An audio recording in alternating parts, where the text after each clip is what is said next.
It's hard to, I think, as a new sales leader or somebody who spent time in sales and now collaborating with a finance person, it's tough to get into that mindset of this is a collaboration when it feels like your entire existence has been a fight over commissions, over budget, over getting the raise, getting that head count. But it's not a fight with a finance person. You're the kind of bearer of bad news that, hey, this doesn't make sense for the model, right? Yeah. I'm not going to get into like the commission issues. We've all had commissions issues, and those aren't fun. But it is a tricky relationship to bridge.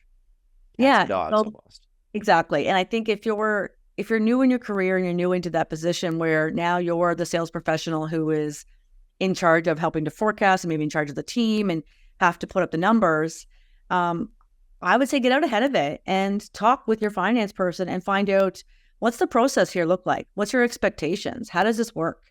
And then start to collaborate, because if you can work together on that, you will get a lot further. And like I said, when the sales leader is actively involved in collaborating with the finance person and setting those targets and setting the budget, in my experience, they hit those targets far more often. Because then, I mean, in addition to sort of just the basic, asking the right questions, poking holes in the logic, basic human nature is, okay, if we work together and we're collaborating, I want you to succeed. You're not fighting against me. Because I also want us to hit our targets and to have a very accurate forecast and budget as much as I can. So I am not trying to work against you. I'm trying to set a realistic number that I think that we can hit, and then I think that you can hit, and I want you to be successful. So going into it with that type of attitude and perspective, I think will get you a better outcome. Totally agree. The only thing worse than being behind on your targets for the year come rolling around October is that you're behind on your targets because you were overly optimistic last November and you didn't run a good process. Yeah.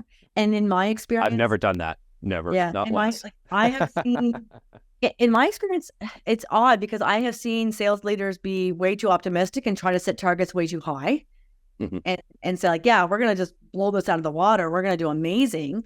And then I'm coming back and going like, there's no way in hell I'm putting this into our budget. Like, I don't believe this for a second. That is a big disconnect. And that ground needs to be met. And then there's the flip side where I've been the one that says, we need stretch targets here. We need to hit higher numbers. And your targets that you're suggesting are way too low and you need to be pulled up. So it goes both ways. And I've seen it go both ways. So it kind of depends on, it can depend on the commission structure and how things are set up, the motivations. Are you motivated to have sort of super high targets to hit them? Or are you motivated by making sure your targets are low so that you can hit and show that you've hit your quota? Like, it depends on the structure and the nature of the motivations and how things are set up.